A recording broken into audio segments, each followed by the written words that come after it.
Dumdum park তরুণ সংঘের 2025 পূজা মণ্ডপ। আর এবছরের নিবেদন সত্যান্বেষী। আর একদম বাইরেই দেখো একটা ছড়া লেখা রয়েছে, রতি সুখ সাহারে গতম অভিসারে মদন মনোহর বেশম। প্রতিটা চেনা বাড়ির একটা অচেনা গন্ধ আছে, প্রতিটা মনে আছে একটা অন্ধকার কোণ। আসুন আসুন এক প্যান্ডেলে ব্যোমকেশ স্বাগত, দয়া করে কিছুতে হাত দেবেন না।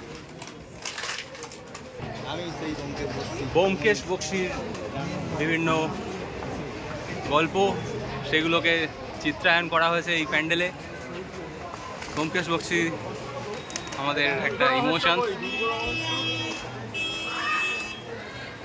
এই সেই ঘড়ি।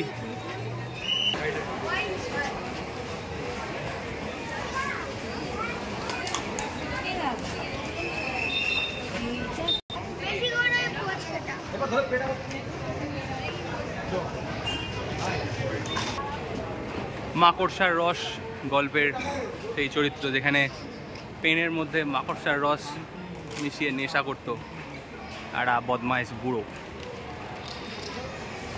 চোরাবালি সেই গল্প, যেখানে চোরাবালির মধ্যে মারার চেষ্টা করা হয়েছিল সেখানকার রাজাকে। সজারুর কাঁটা, রক্তমুখী নীলা, প্রচুর গল্প। ব্যোমকেশ ছোটবেলায় পড়েছি, আর এখানে সেই চিত্র, সেই কমিক্সের আকারে সজারুর কাঁটা, দুর্গা সুন্দরীর কণ্ঠহার রস।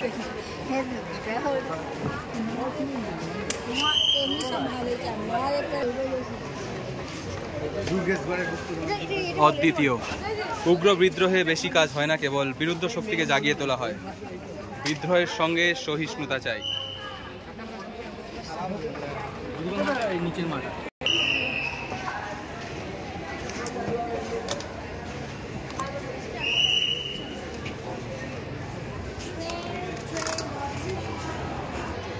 আমার মৃত্যু যদি হঠাৎ হয়, আপনি তা তদন্ত করবেন। ব্যোমকেশের ডায়েরি। আদিম রিপু। স্বাধীনতা পরের চেষ্টা পেয়েছি, কিন্তু নিজের চেষ্টায় তাকে সার্থক করে তুলতে হবে। কাজ এখনো শেষ হয়নি।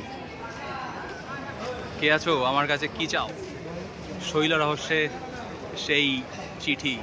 আমি সত্যান্বেষী, সত্যকে স্বীকার করতে আমি বাধ্য, তা সে লৌকিক সত্যই হোক বা অলৌকিক সত্য।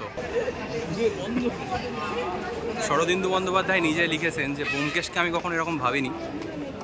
ব্যোমকেশের যে রূপ আমরা দেখি, টিকালো নাক, চোখে চশমা, সেটা অ্যাকচুয়ালি শরদিন্দু বাবুরই একটা ছোট্ট কপি বলা যেতে পারে। যেমন সত্যজিৎ রায়ের অনুকরণে ফেলুদা। এই হচ্ছে ব্যোমকেশের ডায়েরি। এখানে শো শুরু হবে। এই হলো দেবী মা।